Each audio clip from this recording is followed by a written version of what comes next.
New York, an Amtrak passenger train derailed on a bridge over a major highway in Washington state on Monday morning, sending part of the train crashing down onto Interstate 5 and killing several passengers, authorities said. A spokesman for the local sheriff's office, Ed Troyer, told reporters at the scene there were multiple deaths. He said no motorists were killed, though some were injured when part of the train struck cars. Amtrak passenger Chris Carnes told local news outlet Kiro 7 that passengers were forced to kick out train windows in order to escape, because emergency doors were not functioning properly following the derailment. "We had just passed the city of DuPont and it seemed like we were going around a curve," Carnes said.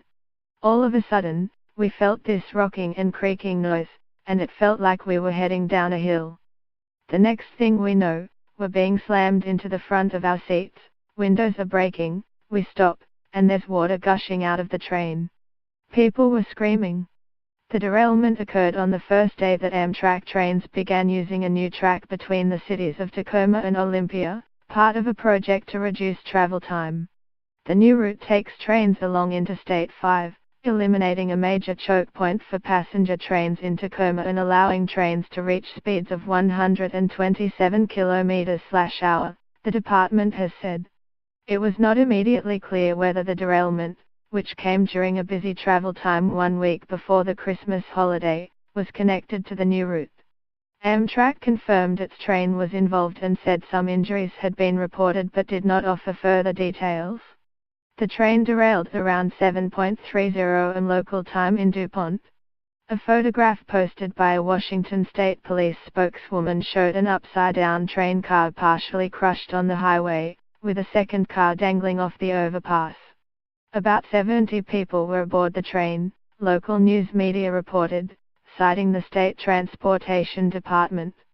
Authorities warned drivers to avoid the area, and the southbound lanes remained closed. "Thank you to the first responders on the scene. We're praying for everyone on board the train, and ask everyone to hold them in your thoughts," Washington Governor Jay Lee wrote in a Twitter message.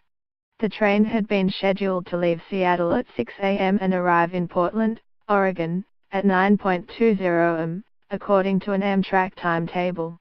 Monday was the first day that Amtrak offered a 6 a.m. departure on its Amtrak Cascades line as part of the rerouting project. The mayor of one of the towns through which the rerouted trains travel warned earlier this month that the high-speed trains were dangerously close to cars and pedestrians.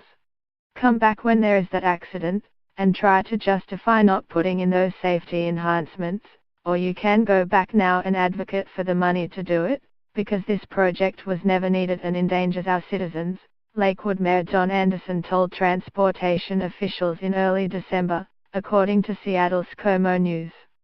Reuters.